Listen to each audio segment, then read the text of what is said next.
de la fédération il a toutes les informations mi ngi woon au Maroc avec le groupe lépp loo xamante ni xew na fa xam na ko. bien sûr il a aussi quand même des informations de taille. même bu fekkee ni aussi tam am na yoo xamante ni waxu ko ndax mënoo déballer lépp ci kanam presse bi. am na loo xamante ni téye na ko loo xamante ni warul génn. ay conseils juridiques am ñoo ko war a téye pour préparer le dossier du Sénégal. mais leneen tamit jàpp nañ ni foog mu wax ko pour créer benn polémique. man je pense que da koo wax pour créer benn polémique pour gën a densifier l'actuelle bataille publique.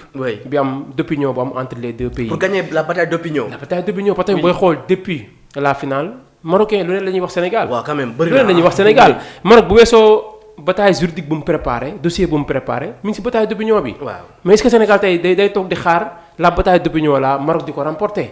di wax lu ko neex ci kaw Sénégal. te Abdoulaye Fall peut-être loolu bokk na tam lu ko poussé mooy mu am lu mu véhiculer le temps mu leen di bàyyi ñuy waxtaanee loolu noonu Sénégal tamit déjà lu ñu waroon préparer ñun def nañ ko parce que tamit bul fàtte ni la CAF le lendemain je pense xaw ma le mercredi la waroon génne sa décision. bien sûr mais le Sénégal moo demandé woon. ñu renvoyé ko moo tax pour préparer son dossier donc tey jii lañ ko war a génne. donc le Sénégal déjà pour le moment laata Abdoulaye Fall def son discours c'était le samedi dernier à Bambey fekk na Sénégal constitué woon na son dossier ba pare. te dañuy xaar décision bi génn ñu dem porter le combat. dem ci ay instances pour jéem a casser le verdict de la CAF te loolu c'est bien possible. y a aussi le tribunal arbitral des sports boo xam ne mën nañ fa dem jéem a setal suñu bopp même bu fekkee ni mënuñoo dindi carrément sanction yi mais bu nekkoon 10 au moins ñu jéem ko ramener ba 2 à 3 wala 1 pourquoi pas. tey déjà loolu laa jàpp ne Abdoulaye Fall il a bien fait pour moi de se défendre aussi défendre Pape Thiaw défendre le Sénégal mais quand même ku si nekk jamono ji sa dëkk ngay défendre. bien sûr te Abdoulaye Fall il est dans son logique man moom vraiment comprendre naa benn moment xawoon naa am toute inquiétude aussi lu mu xaw a déballer loo xamante ne jàppoon naa ne mënoon na dugg ci biir dossier yu Sénégal ñu xaar verdict di génn ñu gën koo pousser. parce que tamit là selon les informations yi mu jot a déballer dina permettre les Marocains ñoom it non seulement dinañ def plainte contre lui. mais tamit dinañ gën a tamit préparer loo xamante ni dinañ mën a en tout cas dindi. kaddu yoo xamante ne Abdoulaye Fall teg na ko seen kaw par rapport ak kaddu yu mu wax mais tamit dinañ tamit beneen côté bi mooy enfoncer les propos d'Abdoulaye Fall comme quoi que il a terni même sax l'image de la CAF. waaw c'est ce boo xamante ne c'est une institution. Oui. si c'était la fédération marocaine de football rek peut-être ñoom dina xaw a tane tuuti mais boo xoolee sax ñoom seen communiqué dañoo gën a insister foofu noonu. comme si Abdoulaye Fall mais est-ce que loolu aussi c'est pas le fait que ñu def ko ça veut dire que dañoo bëgg attirer l'attention de la CAF. xam nañu ne kat le président de la fédération sénégalaise de football mu ngi jëm a yàq. di leen jëm a ŋaññi yàq seen image. bien sûr est-ce que nag influence ñoom la ñu bëgg a def ak pression la ñu bëgg a def ci CAF. les deux la pression la influence négative la aussi. pour fexe motiver ak son équipe surtout également la commission de discipline de la CAF bi nga xamante ni un Sénégalais moo fa nekk. Il s'agit de Ousmane Kane pour le moment écarté pour conflit d'intérêt. Donc il est pour le moment remplacé par la vice-présidente mu nekk benn Kenyan. Donc tey moom moo porté le combat moom mooy diriger la commission disciplinaire bu CAF boo xamante ne pour le moment le dossier ñu ngi koy étudier donc au niveau de la capitale égyptienne muy Caire. Donc fa lañ nekk di traiter le dossier tey jii balaa yàgg certainement ils n'ont pas précisé nag l'heure malheureusement. mais bu ñu waxoon heure bi gars yi dinañ toog xaar heure bi lay génn ñu xam. mais pour le moment da nga nar a jékki-jékki rek ñu balancer les résultats après ku si nekk nag léegi war a commencer wax mais en tout cas mën na sax dem ba guddi comme ils n'ont pas précisé l'heure mën na dem sax ba guddi. nit ñi mën nañu xëy sax gis information bi le mercredi. mais en tout cas daal ñëpp daal ñu ngi ubbi seen bët di may nopp bu baax a baax la commission disciplinaire donc de la CAF. xool ban sanction lay andi est-ce que dina logique wala du logique. est-ce que day sanctionner Sénégal carrément. xaw a yolomal côté Maroc ça bëgg ñu ñëw. ça bëgg ñëw mais Omar prépare-moi les internautes bëgg naa aussi après tëj ligne bi ñoom aussi ñu joxe seen xalaat li nga xam ne aussi moom mooy des sanctions yi nga xam ne ñott nañ ne CAF dina ko teg ci Sénégal donc dañuy ubbi ligne bi léegi rek pour permettre aux internautes ñoom aussi ñu dugg mën a joxe seen gis-gis ci li nga xam ne nii moom mooy les décisions de la CAF mais quand même Djibril ban genre sanction ngay xaar des sanctions pécuniaires maanaam des amendes yi nga xam ne dañ koy teg l'équipe nationale du Sénégal am na ñu naan des joueurs yi nga xam ne yëpp dugg nañ ci vestiaire yi mu leen a sanctionné. am na ñu naan aussi Pape Thiaw le sélectionneur mën nañu ko sanctionné parce que à rappeler que ne Krépin Diatta après le match contre la Côte d'Ivoire. ci Coupe d'Afrique bi. bu mu génnee fustiger l'arbitrage. amoon na sanction 4 comme 3 matchs. donc ça veut dire que ne parfois les sanctions sont très lourdes. ban sanction ngay xaar quand même ci CAF. waaw bon ma lire rek benn article bu selon les règlements de la CAF notamment l'article 82 relatif au refus de jouer. ou retrait de terrain les sanctions peuvent aller de amende financière. Importante, match à huis clos, suspension pour les joueurs et les staffs techniques, y compris bien sûr l'entraîneur Pape Thiaw, et jusqu'à, dans les cas extrêmes, la perte du titre du titre continental. Très improbable nagaan lañ wax ou d'autres mesures lourdes. En tout cas li ñu mën a xaar mooy selon l'article 82 de la CAF sanctions yi peut-être mën na metti. mën na difficile aussi. Mais quand même comme lu wax sànq rek le Sénégal pour le moment préparé na si éventualité yëpp. day xaar sanctions yi gën mu dem porter le combat yóbbu tam son dossier bien défini défendre ko pourquoi pas sax dindi sanctions yi wala bu ñu ko mën a dindi ñu wàññi ko baax a baax. Mais en tout cas CAF buy sanctionné. du dem par émotion du dem selon dafa am pression des Marocains. wala des pressions venant d'autre part si lu mu war a focus mooy les règlements de l'instance. tey boo war a sanctionné c'est comme nos tribunaux là au Dakar wala feneen ak feneen.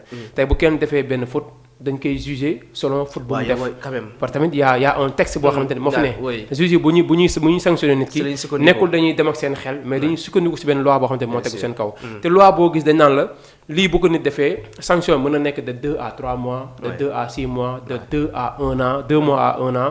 selon rek le kii quoi selon l'erreur bu nit bi def. mais bon tey ñoom si loolu la ñu war a sukkandiku. joueurs yi benn partie dugg nañ ci tribune bi ci vestiaire yi. te nee nañ sortie délibérée des joueurs normalement entraîne un carton jaune au retour. Normalement sortie des joueurs. délibéré c'est important li ngay wax nii quoi. waaw sortie des joueurs volontairement. ci vestiaire yi waaw carton lañ leen war a jox. carton jaune lañ leen war a jox. c'est ce que prévoit les textes. justement. oui mais nag Jean-Jacques Ndala nag ba joueurs yi duggee vestiaire ba ñëwaat xaw ma la moo ko dal ba génnewul carton jaune. distribué ko ci jour bu ne mais joxul benn carton jaune. loolu nag romb na est-ce que commission bi da ciy delluwaat ginnaaw ñëw sanctionné leen comme si que dañoo waroon jël carton jaune. wala dafa romb léegi c'est déjà passé. du leen ko jox mais en tout cas Jean-Jacques Ndala avait la possibilité de distribuer aux joueurs qui étaient dans le vestiaire un carton jaune. ki si amoon carton jaune bu la joxee deuxième carton jaune da la waroon expulser. mais malheureusement nag il ne l'a pas fait. li tax defu ko kenn xamul li tax defu ko. pression massive bi la tolloon na foo xamante ni peut-être affaire yi dépassé woon na ko. loolu sax mën nañu ko comprendre parce que tamit ba match bi jeexee gis nañ ni mu doon remercier Sadio Mané comme quoi comme moo nekk le héros. tu nous as sauvé. un arbitre qui en tout cas fait ces genres de langage avec un joueur. loolu pour man c'est à déplorer loolu c'était grave. de la part de Ndala ak tamit ses assistants ak également l'arbitre sud-africain qui était l'arbitre numéro 1 au niveau de la VAR. mooy le sud-africain moom moo ñu doon jox ay carton jaune rek. contre Égypte. moo nekkoon arbitre central moo ñu doon jox carton jaune jour bu yëngu mu jox la carton jaune. moo tax Kalidou Koulibaly am deuxième carton jaune écarté wu ci finale bi. moo tax Habib Diarra jël deuxième carton jaune écarté wu ci finale bi. donc c'est l'arbitre même sax bi nekkoon ci VAR bi di le sud-africain moom sax il mérite vraiment des enquêtes sur lui. arbitre nekkoon ci VAR parce que tamit arbitre boobu noonu man j'ai des informations que ne depuis presque plusieurs Marocains yëpp. moo doon nekk ci VAR bi. waaw même soit dañ leen permettre soit bu dul Jean-Jacques Ndala moo nekk officiel rek. arbitre sa arbitre benn soit moom mooy dem VAR l'arbitre sud-africain te loolu vraiment. waaw c'est louche kenn xamul tombé la kenn xamul. lu ñu prémédité la kenn xamul lan la. Jean-Jacques Ndala si les derniers matchs yu Maroc joué au niveau africain Jean-Jacques Ndala lu bëri moo nekkoon officiel bi. lu si bëri moo doon arbitré. Jean-Jacques Ndala. moo ko ubbi moo ubbi la CAN moo ko tëj. moo def le match entre Maroc Comores.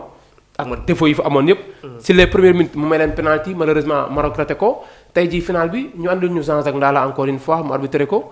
parfois c'est des choses yoo xamante ni doo comprendre man kan bi gars yi dañuy faral di sophistiquer lu bëri ci Sénégal alors que lu ñu bàyyi dañu waroon di jënd derrière. fa la bëggoon ñëw Djibril fa ma dagg la j'ai vu la réaction de Top Gueye. moom nee na perte du titre moom.